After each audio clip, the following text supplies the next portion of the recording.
Let's get into it, man. Here's my honest opinion about Drake's The Heart Part 6. And I'm going to talk about some other things, man, but I wanted to give this a few days to simmer down. Um, for one, I honestly believe that unless Drake dropped an equally sizzling slash disrespectful club banger, there was nothing he could do to get back, right? Let's start there. Let's just call it what it is, right? I think we spend a lot of time focusing on the content, and what Kendrick so eloquently did is focusing on, man, I'm about to have fun with you. No Diddy. Right? Like I'm like, you gonna have to feel me, bro. Like, no Diddy. Like, but we gonna have fun. And that's what he did. I Even if you're the most, first of all, no shout out to the Drake stands are in shambles, ladies and gentlemen. Let's start there. I'm talking about dudes are crying like over one man who don't or barely know any of these people.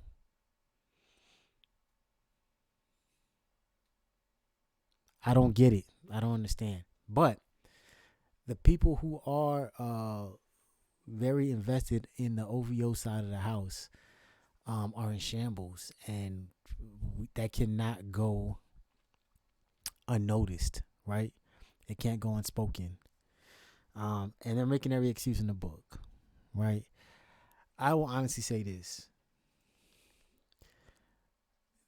the the bars that Drake was spitting. First of all, whoever wrote them, shout out to you, W writer, because yeah, he was cooking with grease on that. I'm gonna say that right now. So if y'all asking me how I feel about it, Drake was spitting, but we always gotta have that in question now. Who wrote that? Who wrote it? And as long as I have that question, I'm gonna find it very difficult to pick a side, right? The second part about all this is that on top of the fact that everybody is really having fun with that record, is the fact that essentially all these allegations are starting to become more and more prevalent in regards to Drake, because everybody now is digging up and pulling up like legitimate proof. I think the most scathing one of all of them is a early Drake show. Now let's be clear, and I'm not advocating for this. I think it's weird, regardless of how you put it. But I'm gonna assume that Drake was probably in his early 20s, and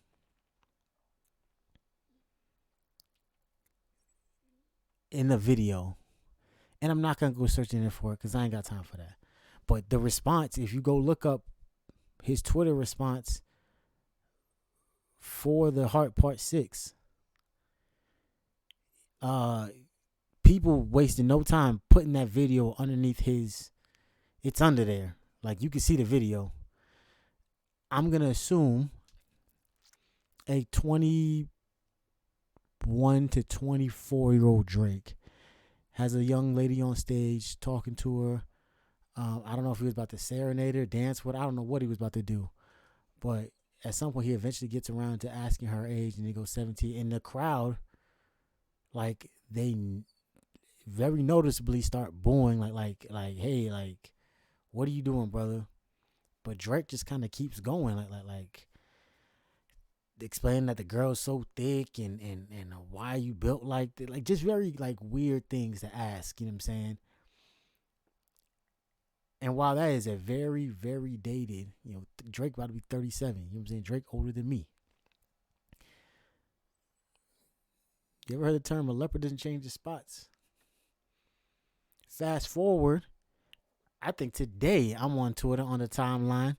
They got videos that apparently Drake, after the shows in his cities that he goes to, He rents out a Dave and Buster entirely, and he literally will be there DJing the music that's playing in Dave and Buster's, and there'll be apparently like a bunch of younger people there. I'm not gonna just specify it to one gender.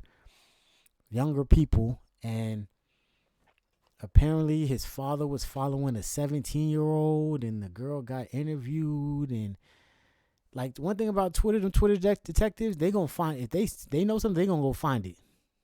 Trust me. And maybe it's the way my algorithm's set up. Maybe it's the way my timeline is set up. I don't see things as scathing when it comes to Kendrick Lamar.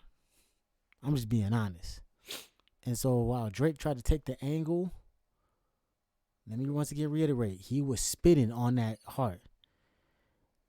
And if we're being clear too, I don't count that as a heart. The Heart series is a masterpiece that I don't think we, particularly the Heart Part 5. So for you to name it the Heart Part 6, I think was a corny shot back at him naming his. He didn't steal the name of your what's called. He just named his 616 in LA. You named his straight up a Heart Part 6, and we know we're not going to recognize that as the Heart Part 6. We're just not. For one, it wasn't enough. Two, it doesn't fit that, right? And if you know the Heart, like particularly watching it, like y'all must have forgot. Y'all forgot. Go back and remember how King Kendrick had y'all in a chokehold. No glazing. Remember how Kendrick had y'all in a chokehold when the Heart Part 6 did, when he did the AI, when he was changing to Will Smith and O.J. Simpson and Kanye, and then Nipsey Hussle, which always touching me like, I'm like, man, let's get it clear. My stance when it comes to Nipsey Hussle, yeah. Y'all forgot, because y'all don't give Kendrick enough credit, because he's consistently doing what we would call music for the. His music ain't supposed to resonate with everybody, right? To me, Mr. Morale and the Big Steppers is easily his top 3 album, and he ain't dropped many. I would argue just being the place that I'm at in my life and understanding like how serious I have to take mental health and therapy, and addressing unaddressed trauma, and family members who do things that you may not be in agreement with, or that you find a little bit unsavory. For him to be able to consistently put out that caliber of content and then do it in an album like that, in the 2-part that still had bangers on it, that still had. There are levels. I said this last time. It's levels. I take nothing away from Drake, because Drake got a catalog. But I can bet severe money that if you're not looking at the track listing, you can't name 3 classics off of each of the 11 albums I think he's put out now.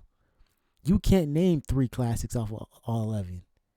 It transcends a very large part of time, right? Drake is consistently putting out projects more than anyone, but it got to a point where I almost got like shallow. And it also kind of hid some things that I think people didn't necessarily pay attention to, but Joe Budden, for one, man. Joe Budden, the way he broke down Teenage Fever back in the day got a whole different meaning today.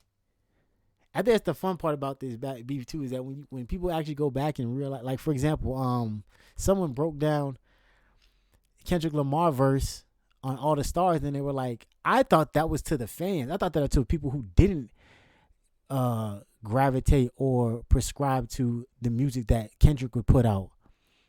But people, someone like kind of put it in perspective today, and it was like, what if that was Kendrick talking to Drake? And I was like, hey yo, that might be one of them ones. Now, when you go back and listen to it, go listen to All Stars by SZA, go listen to the Heart Part 5. Like this is the beautiful thing about beef, about music, is that you can go back and kind of find hidden messages and hidden gems Easter eggs per se, that you didn't even know were present at the time that the song came out. And I think that's the beauty of hip hop, that maybe other genres don't necessarily have the right depth to do. No slight to other genres. You know what I'm saying? Y'all do y'all thing. You know what I'm saying? But hip hop got levels within levels. You know what I'm saying? And I think that's the beautiful part about everything, right? So I say all that to say, Drake,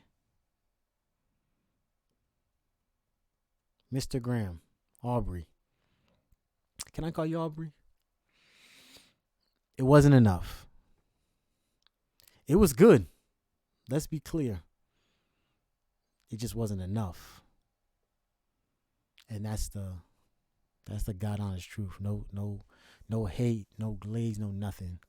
I think for the time, if he dropped that in time before, well, let me make this clear. What Not Like Us, I don't think there was anything. I think Not Like Us has broken 2 Spotify records for most plays in a day. Since it broke one record and then the next day broke its own record. For like I need you to be clear. Like this man made a In Time for Summer. It's May 8th at the time of me recording this. In Time for Summer. And while you haven't seen the footage yet, I want to make it clear. And I said this. I said last video, I said this is a bop. I said this is one of them ones. I said the timing cannot be more impeccable. And it is. And now for a person who I'm pretty sure stated that after For All the Dogs, he wasn't going to drop any more projects. There's a lot of pressure. No Diddy, for you to on you to. He sound. I'm not gonna say he sound defeated. Some people saying Drake sound defeated. You don't rap like that if you're defeated. But you could tell he put a lot of effort. But I also saw like a lot of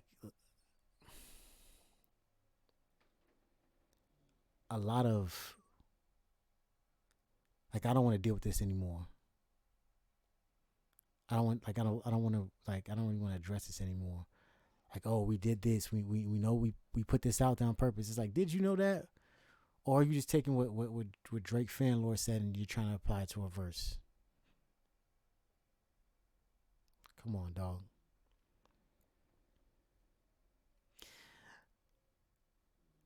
Instead, I think Drake should use the opportunity to gracefully bow out. Here's the biggest point I want to make about this, though. Why I don't think he gets to walk away as easily as he wants to. I think his opportunity to walk away was when J. Cole walked away. Because here's something I know about the West Coast as a whole. The West Coast has often been left out of the picture when it comes to hip hop, right? Because they're so geographically separate from everybody else. Obviously, the East Coast is the Mecca. Not too far down is the South. You know what I'm saying? The Midwest doesn't really have a hip hop scene. Texas is kind of out there, but they've kind of made their own and paved their own way. The West Coast was usually, and so when these Titans would rise up from the West Coast, like it was really the if they were California based, it was really they were really holding it down for an entire half of the country. Like, I need you to understand this, right? And as a DJ, I can give this perspective because I play music from everywhere. So I know, right? I can play the last episode to this day and still get the club jumper because the West gonna always hold that up in high regards. I can play Hit 'Em Up by Tupac. I can play all these Tupac records, California Lovin', because the West is always gonna hold those records in high regards because they don't get recognized. Whereas I can play a bunch of East Coast stuff. There's so many different, because there's more densely populated, there's more talent that comes out that area. Stay with me. Same thing with the South. So much talent just in Atlanta, and the people that they've put out, that I can do an entire set and not play nothing from the East Coast or the West Coast. I can really play a whole Atlanta set. I can really play a whole South set and throw Texas in there. I can do that because they've made their footprint, right? The West Coast is all forgotten. It's kind of like the Pac-12 college football, right? Like, to make that comparison. When it comes down to that, like, people don't watch it because the East Coast sleep when their games is on. When Dion and them running out the tunnel, like, unless they prime time 12 noon, which is a 10 a.m. kickoff for them, 9 a.m. kickoff for them, 10 depending on, well, they're in Colorado, so yeah, I think it's a 10 a.m. kickoff. If the game is in Colorado, like, you might catch it, but something gonna get bumped out the way, right? So it's like we often forget about the West Coast because of all that. I digress. When the West Coast got something that's jumping, they will not hesitate to ride that bitch into the dirt. I'm just gonna be honest with you. And here's what makes it even worse. One, shout out to Drake. He said, not Drake. Shout out to Kendrick. He said, "I'm with the culture feeling." That is factually correct. I think one of Drake's biggest missteps that nobody talks about is when he says, "Kendrick, you always trying to rap like you're trying to free the slaves." And a lot of black Twitter, a lot of black people, the culture was kind of like, "What? What do you mean? How are you as a black person saying this?" Considering all the psychological, literally physical, mental, cultural barriers that stand in the way, it was very, and I mean very insensitive to say something like that on a track. I get the logic, but the execution was so piss poor. I cannot emphasize that enough. So that brought a lot of things into question. And then Kendrick just honed in on it. Like, oh, word, is how you feel, brother? Okay, say less. Remotes his pass. his pass. And we get to a point now where it's like, now you gotta stand on your words. And I don't remember the verse, but he doubled down on it, and it was like, okay, now I got you where I want you. On top of everything else, now the culture got to really consider like how they look at you, and I think that plan is backfired tremendously for Drake. The second point is Drake is not American, therefore he can't be a real staple in American hip hop. I think we forget because we assimilated him so much to our culture, but he can't be American hip hop. He's Canadian. So a lot of the struggles that black people in America deal with, he can't technically relate to.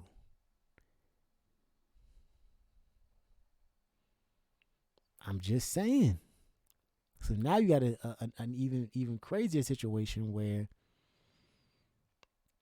a guy who said something that was already insensitive to an entire community that has pushed you to the top of the food chain is now in a position where you kind of talk bad about him, and you're not even American to really have that ground to stand on. No, we got problems, brother. And so now we're in a position where Drake is going to have to, he's going to either have to gracefully step away, say I lost, or he's going to have to double down. And if you double down, and at this point, if you triple down, you thought they canceled 6ix9ine? Boy, oh boy. You thought they canceled the baby?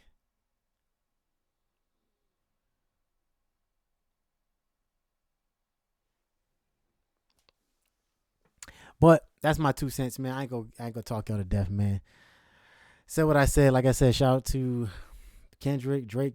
You did your thing. I just don't think it was enough. Shout out to y'all. First of all, that's what I should have started with. My apologies. Man, we in the triple digits, folks. They got me to 100 subs, man. Shout out to y'all, man. Shout out to wifey. Shout out to everybody, you know what I'm saying, for supporting me in this. It's a long overdue position that I should have been. And I had some other things that I was focusing on, but, you know, I'm going to try to keep consistent with this, man. I appreciate y'all. So if y'all could, man, if y'all knew, I'm still doing numbers on my last one, man. I'm surprised. I am genuinely surprised with as long as a hiatus I took. I thought I was like, I don't know. And I didn't even spam it everywhere like that. But I'm surprised. So please hit that, man. Hey, I need you to Kendrick Lamar. If I see you on the street, Drake, backhand that like button. I'm not saying that's going to happen, but it would be hilarious if it did. Hit that subscribe button, man. Keep rocking with your boy, man. I appreciate y'all. Salute. And let's keep it going, man. Let's get to 150. Help me get to 150. What do you say, man? Let's get into it, man. And if you ever wonder if we out here looking bad, looking crazy, I need you to understand. Okay, look. We good.